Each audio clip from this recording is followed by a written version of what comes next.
Wan slowly stepped into Jungkook's office. To her surprise, he was already there earlier than usual. The moment her eyes fell on him, her throat tightened. She slowed hard, unsure of what to do. Wan hesitant, "May I come in?" Jungkook didn't answer immediately. His gaze was fixed on something on his laptop, sharp and unyielding. But when he finally heard her voice, he lifted his head, their eyes locked. Jungkook low and firm, "Come in." Vine obeyed, moving carefully into the room, every step heavy with tension. She sat down at her desk, trying to bury her nerves under the routine of work, but his voice cut through the silence. "Jungkook, bring me coffee, hot." The way his eyes lingered on her made her falter for a second before she nodded. "Fine, okay, sir." She returned a few minutes later, setting the mug on his desk, but before she could pull her hand away, "Jungkook, give it to me, in my hand."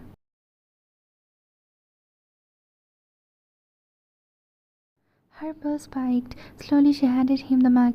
Their fingers brushed, just the faintest touch, yet it sent a violent shiver through her body. She froze for a half a second before pulling back, retreating to her desk with a pounding heart. A sudden ringtone shattered the silence. Jungkook picked up the call. Vine pretended to focus on her files, but her ears were sharp, straining to catch every word. Jungkook's tone shifted, clipped, commanding, "Jungkook, I'm on my way."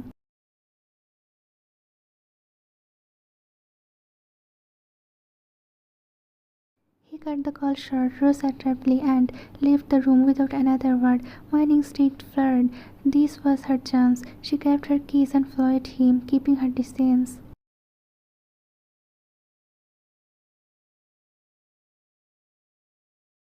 Jungkook's cut roared through the streets, and she trailed him, heart hammering with anticipation. But after a while he was gone, just gone. No matter how fast she drove, how hard she searched, she could not find him. The road twisted into empty wilderness, dense trees, silent stretches of land. Jungkook had vanished like smoke.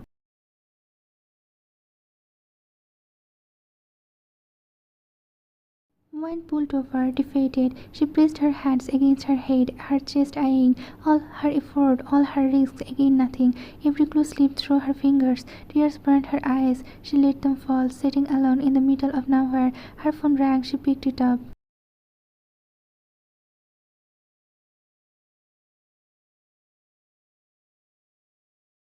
"Jack, urgent. Why? The chief called us in. Come to headquarters now." Wiping her tears quickly, Vine started the engine. The mission wasn't over, but her heart told her Jungkook was playing a game far bigger than she had imagined.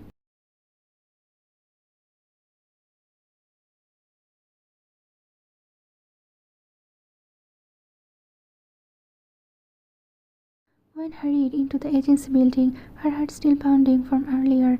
Outside the meeting room, she spotted Jack and Jenny waiting, one breathless. "Is the chief here already?" "Jenny, yes, he's inside." The three of them entered together.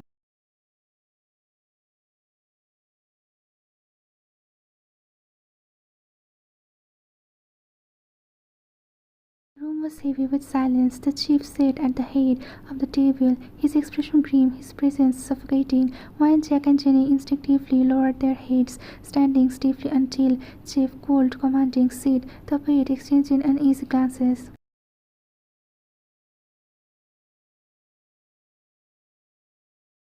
"Chief, I gave you time, more than enough. This should not have taken so long. I trusted you because of your past achievements. I gave you one of the biggest opportunities." The weight of disappointment in his tone made all three sink farther into themselves. One finally found her voice, thought it trembled.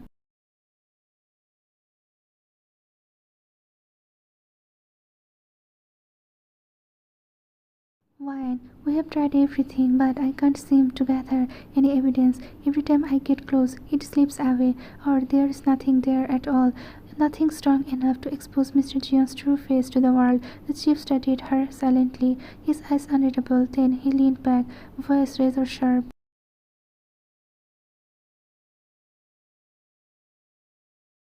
"Chief, Then maybe you are not capable of this mission. Perhaps it's time I hand it over to someone else. You three can return to the small assignments you are used to. The word cuts like blades. Once she caved in, her breath shaky. She could not lift her head. She felt cursed, but Jack stayed in, his voice urgent.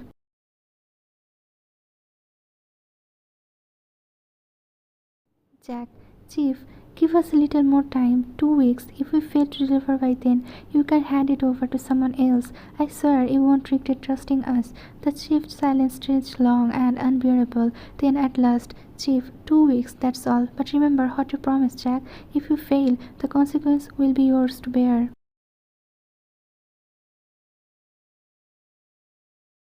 With that he rose, his chair scraping against the floor, and walked out. The room felt hollow after he left. My stress drained away. She sank into a chair, her head bowed low, shoulders trembling. Jenny reached for her gently.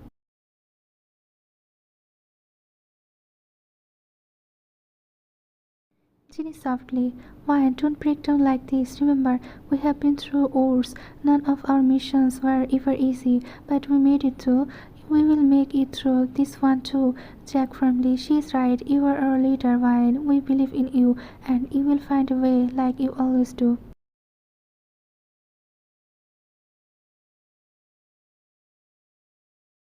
Their words, steady and unwavering, lit a faint spark in Wine's hollow chest. She exhaled slowly, regaining control. Wine whispered, all right, 2 weeks. We will finish this. They left the room together, though the weight of the chief's warning clung to her like a shadow.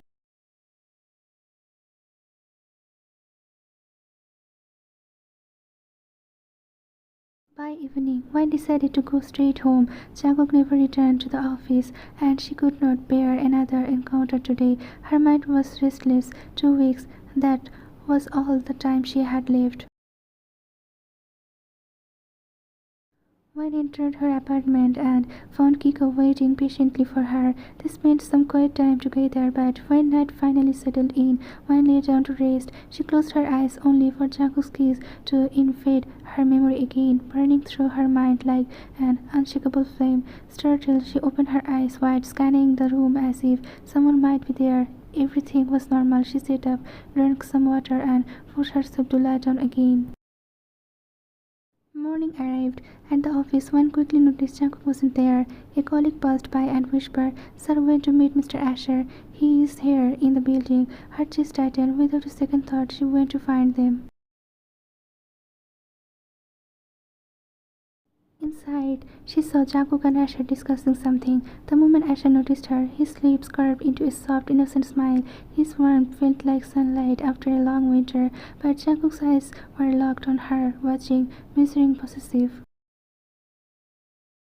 One hadn't even realized his gaze was on her until their eyes suddenly met. His stares were sharp, bloodshot, dangerous, like fire barely contained. Fear prickled her skin. One forced her voice steady. One, good morning, sir. Jacob didn't speak. He only gave a slow, stiff nod.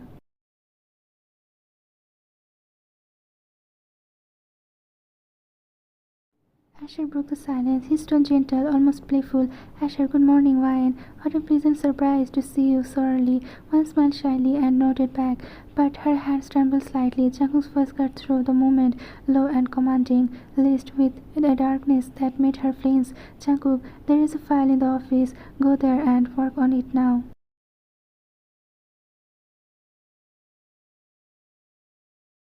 His words were an instruction. They were orders, sharp, cold, absolute. One's throat tightened. Fine, okay, I will go right away. She turned quickly, trying to escape the storm she felt brewing in his presence. As she walked away, Asher's eyes followed her, tender and amused, like someone who truly enjoyed her presence. But Jungkook saw it, every glance, every unspoken smile. His jaws tightened, his fist clenched so hard the veins in his hand stained against his skin. Inside his chest, jealousy and fear twisted like a beast threatening to break free. Noon had fallen. One was still at the office, her desk scattered with unfinished papers. No matter how hard she tried, her focus kept slipping, thoughts wandering back to things she should not be remembering. Finally, after what felt like hours, she completed her work and walked it to Jungkook's office.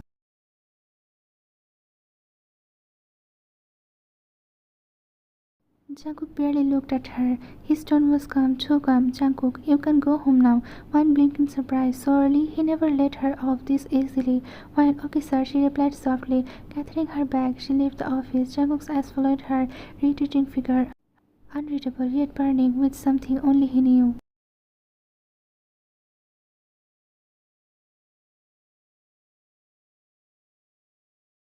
In the parking lot, when Steve fluttered, Asher was there waiting. She almost turned away, but his bad smile caught her before she could escape. "Asher, hey!" Asher called, walking up to her. "Done with work already?" One smiled despite herself. One, "Yeah, got off earlier than expected." "Asher, then come on, let's go out for a while. Clear your head." The invitation startled her, but Asher's warm, boyish grin disarmed her resistance. Against her better judgment, she nodded. After a quick glance around, seeing no one, she whispered, "Fine, okay, let's go." Asher opened the passenger's door for her, his gesture gentle and thoughtful. One slipped into the seat, and he circled around to the driver's side, still smiling. They drove to a park, a peaceful place alive with laughter and the chatter of families. Children ran across the grass, parents watched fondly, and couples strolled under the fading light. The air was soft, filled with a calm one had not felt in a long time. She walked beside Asher, listening to his stories, laughing more freely than she realized she could. "Asher, you won't believe what happened once." He began grinning at the memory. "I was sure I passed an exam, but when I saw my paper I had failed by just 1 mark. My friend, who copied from me, passed easily. The teacher scolded me so badly, but then I studied harder, and next time I topped the class." One burst of laughing. One, "Oh, so failure was your biggest inspiration. That's glorious." Her playful tone made Asher laugh too, and for a moment it felt as though nothing in the world could touch them. But someone was watching, far off, hidden inside a car. Jungkook's eyes burned as he watched them walk side by side, laughing, completely unaware of his presence.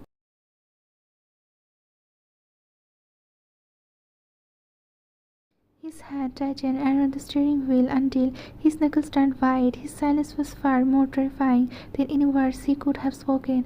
And then, without a second, he started the engine and drove away, vanishing into the light.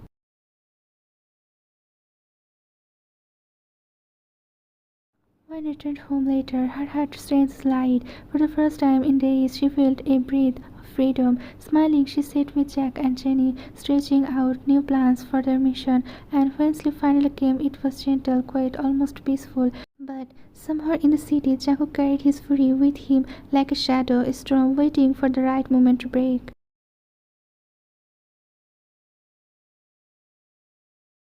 The office was usually calm that day, too calm. Everything moved smoothly, quietly, as if the walls themselves were holding their breath. One noticed Jungkook's mood. He wasn't the cold, storm-eyed man she was used to. Today he smiled, subtle but real.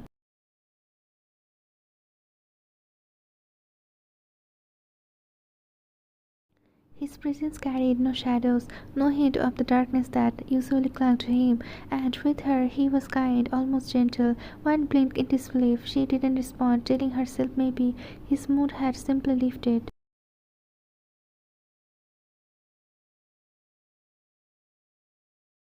Then Jungkook's voice broke through her thoughts. "Jungkook, we need to visit the site. Be ready in a few minutes." "Fine, okay, sir," she replied quickly. She gathered the necessary files, arranged everything neatly.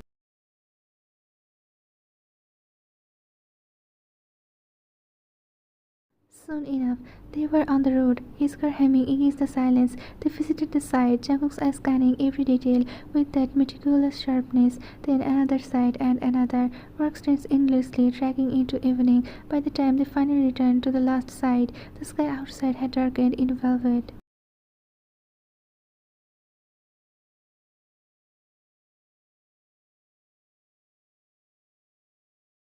But Jungkook still didn't let her go. Task after task, he kept her chained to her file with work, as though testing her endurance. Hours played into night until, at last, when her body screamed for rest, her freedom came. A phone call changed everything. Jungkook's expression hardened when he answered, though his tone stayed calm. Something urgent, something secret. Without hesitation, he turned to Ryan. Jungkook, go home. I will handle the rest.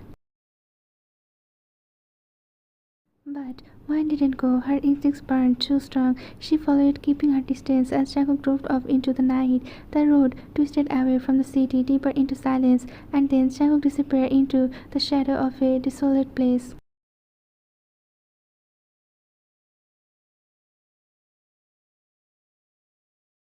Wine's heart pounded as she parked and slipped out, footsteps cautious, darkness swallowed everything, thick and suffocating. She tried to follow, but the trail blurred and the silence too loud, and then footsteps, not hers, behind her.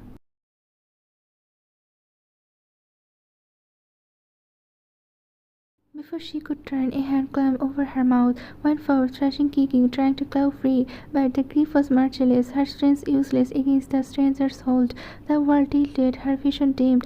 The last thing she heard was a low, chilling whisper against her ear, smooth, mocking, cruel.